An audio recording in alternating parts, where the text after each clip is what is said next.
প্রথমেই বলি, এই প্রস্তাবিত যে অধ্যায় যাচ্ছে এখানে প্রথমবারের মতো ইন্টারনেটকে নাগরিক অধিকার হিসাবে স্বীকৃতি দেওয়া হয়েছে। দেশে প্রথমবারের মতো অনলাইন জুয়া নিষিদ্ধ করা হয়েছে। প্রথমবারের মতো সাইবার স্পেসে নারী শিশু নির্যাতন যৌন হয়রানিকে শাস্তিযোগ্য অপরাধ হিসেবে স্বীকৃতি দেওয়া হয়েছে। এবং এই আগের যে আইনটা ছিল ডিজিটাল সিকিউরিটি অ্যাক্ট, সেখানকার 9টা ধারা বাতিল করা হয়েছে। এবং এই 9টা ধারা ছিল কুখ্যাত ধারা। এই ধারাগুলোতে 95% মামলা দায়ের হয়েছিল।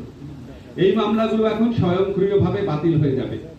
এছাড়া কিছু কিছু যে আর্টিকেল আছে সেগুলিকে পরিবর্তন করা হয়েছে এবং স্পিচ অফেন্স বা কথা বলে বা মতামত প্রকাশ করে যে অপরাধ, সেখানে মাত্র 2টা অপরাধ রাখা হয়েছে। একটা হচ্ছে নারী ও শিশুর প্রতি যৌন নির্যাতনমূলক কন্টেন্ট প্রকাশ, হুমকি দেওয়া। আর একটা হচ্ছে ধর্মীয় ঘৃণা ছড়ানো, যে ঘৃণা ছড়ানোর মধ্যে দিয়ে সহিংসতাকে উস্কে দেওয়া হয়। মানে ধর্মীয় ঘৃণাও এটাকে একটা খুব কঠোরভাবে সংজ্ঞায়িত করা হয়েছে, যাতে ভুল বোঝাবুঝি না হয়, কেউ কাউকে হয়রানি করতে না পারে। ধর্মীয় উস্কানিমূলক বক্তব্য বা যে কোনো কন্টেন্ট যেটার কারণে সহিংসতা উস্কে যেতে পারে, সেটাকে শাস্তিযোগ্য অপরাধ করা হয়েছে।